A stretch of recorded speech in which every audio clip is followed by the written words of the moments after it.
சவுக்கு சங்கர் நேர்காணல் ஒன்றில் காவல்துறை உயரதிகாரிகள் பெண் காவலர்கள் குறித்து அவதூறான கருத்துக்களை தெரிவித்ததாக புகார்கள் எழுந்தன. இதையடுத்து நேற்று முன்தினம் தேனியில் கைது செய்யப்பட்டார். அவருடன் இருந்த இருவரிடம் போலீசார் விசாரித்தனர். அப்போது அவர்கள் கஞ்சா வைத்திருந்தது தெரியவந்தது. தொடர்ந்து சவுக்கு சங்கரின் காரில் இருந்த 1/2 கிலோ கஞ்சாவை போலீசார் பறிமுதல் செய்தனர். பின்னர் சவுக்கு சங்கர் கஞ்சா வைத்திருந்ததாக தனியாக ஒரு வழக்கும் பதிவு செய்யப்பட்டுள்ளது. தற்போது கோவை மத்திய சிறையில் அடைக்கப்பட்டுள்ள சவுக்கு சங்கரை 5 நாள் போலீஸ் காவலில் எடுத்து விசாரிக்க சைபர் கிரைம் போலீசார் கோவை நீதிமன்றத்தில் அனுமதி கோரியுள்ளனர். இந்த வழக்கு வரும் 9ஆம் தேதிக்கு தள்ளி வைக்கப்பட்டுள்ளது. அதேபோல் தனக்கு ஜாமீன் கோரி சவுக்கு சங்கர் தாக்கல் செய்த வழக்கும் தள்ளி வைக்கப்பட்டுள்ளது. இந்த நிலையில் சவுக்கு சங்கருக்கு கஞ்சா சப்ளை செய்த இளைஞர் கைது செய்யப்பட்டுள்ளார். சவுக்கு சங்கருக்கு கஞ்சா சப்ளை செய்ததாக ராமநாதபுரம் மாவட்டம் கமுதியை சேர்ந்த மகேந்திரன் என்ற இளைஞரை கைது செய்துள்ளனர். அவரிடமிருந்து 3 கிலோ கஞ்சா பறிமுதல் செய்யப்பட்டுள்ளது. தமிழகத்தில் லோக்சபா தேர்தல் முடிந்ததை அடுத்து கேரளாவில் பாஜக வேட்பாளர்களை ஆதரித்து தமிழக பாஜக தலைவர் அண்ணாமலை பிரச்சாரம் செய்தார். கடந்த ஏப்ரல் 26 கேரளாவிலும் தேர்தல் முடிந்த நிலையில் தற்போது தெலுங்கானா மாநிலத்தில் பிரச்சாரம் செய்து வருகிறார்.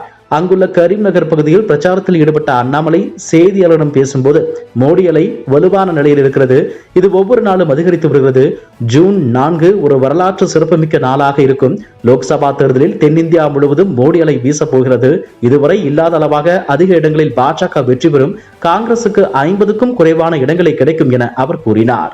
சவுக்கு சங்கர் கைது தொடர்பாக அதிமுக பொதுச் செயலாளர் எடப்பாடி பழனிசாமி தனது எக்ஸ் பக்கத்தில் வெளியிட்டுள்ள பதிவில் சமூக ஊடக பத்திரிகையாளர் சவுக்கு சங்கர் ஒரு சில சர்ச்சை கருத்துக்களை வெளிப்படுத்தியுள்ளார் என்று குற்றம் சாட்டி கைது செய்துள்ளது காவல்துறை. அவர் தெரிவித்த கருத்துக்கள் தவறானதாக இருந்தால் சட்டப்படி நடவடிக்கை எடுக்கலாம்.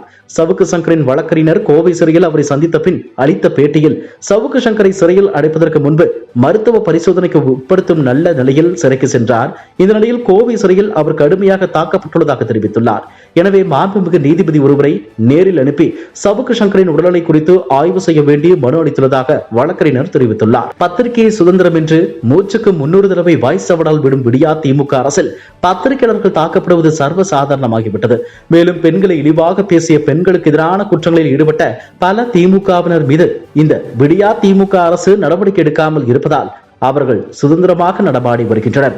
சட்ட நடவடிக்கைகளும் நீதியும் அனைவருக்கும் சமமானதாக இருக்க வேண்டும். சட்டத்தை காவல்துறையை கையில் எடுப்பது என்பது ஜனநாயகத்தில் நம்பிக்கை உள்ள எவரும் ஏற்றுக்கொள்ள மாட்டார்கள்.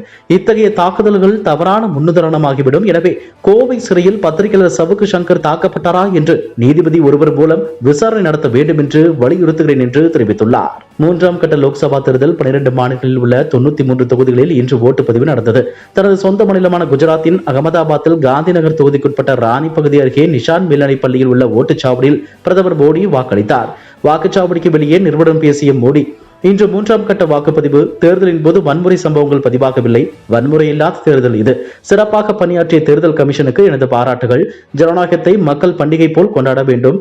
ஜனநாயக திருவிழாவின் தேர்தலில் மக்கள் மிக எளிதாக எந்தவித சிரமமும் இன்றி ஓட்டளித்தனர். வெப்பம் அதிகமாக இருப்பதால் மக்கள் தண்ணீர் அதிகம் குடிக்க வேண்டும். மக்கள் அனைவரும் திரண்டு வந்து வாக்களிக்க வேண்டும் என அவர் கூறினார். மதுபான கொள்கை முறைகேடு தொடர்பான வழக்கில் டெல்லி முதலமைச்சர் கெஜ்ரிவால் கைது செய்யப்பட்டு திகார் சிறையில் அடைக்கப்பட்டுள்ளார். அமலாக்கத்துறையின் இந்த நடவடிக்கையை எதிர்த்து உச்சநீதிமன்றத்தில் கெஜ்ரிவால் முறையிட்டுள்ளார். இந்த வழக்கு சஞ்சீவ் கண்ணா மற்றும் தீபாங்கர் தத்தா அமர்வு விசாரித்து வருகிறது. கடந்த சில நாட்களுக்கு முன்னர் இந்த அமர்வு விசாரணை செய்த போது கெஜ்ரிவாலுக்கு இடைக்கால ஜாமீன் வழங்குவது குறித்து பரிசீலனை செய்ய விரும்புவதாக தெரிவித்தது. இந்த நிலையில் இந்த வழக்கு இன்று விசாரணைக்கு வந்தது. அப்போது நீதிபதிகள் கூறும்போது அரசியல் தலைவர் என்பதால் பிரச்சாரம் செய்ய வேண்டியுள்ளது. இதனால் அவருக்கு இடைக்கால ஜாமீன் குறித்த வாதங்களை கேட்போம். கெஜ்ரிவால் முதலமைச்சராக உள்ளதால் தற்போது அசாதாரண சூழ்நிலை உள்ளது. இதனால் அவருக்கு இடைக்கால ஜாமீன் வழங்குவது குறித்து பரிசீலனை செய்ய வேண்டியுள்ளது என தெரிவித்தனர். அமலாக்கத்துறை சார்பில் ஆஜரான வழக்கறிஞர் கெஜ்ரிவாலுக்கு இடைக்கால ஜாமீன் வழங்க எதிர்ப்பு தெரிவித்துள்ளதுடன் அரசியல் பதிலுக்கு என தனி விதிகளை உருவாக்கக்கூடாது என கூறினார். இதுபோன்ற செய்திகளை மேலும் தெரிந்து கொள்ள எங்களது யூடியூப், Facebook மற்றும் Twitter ஆப்களை சப்ஸ்கிரைப் செய்யவும்.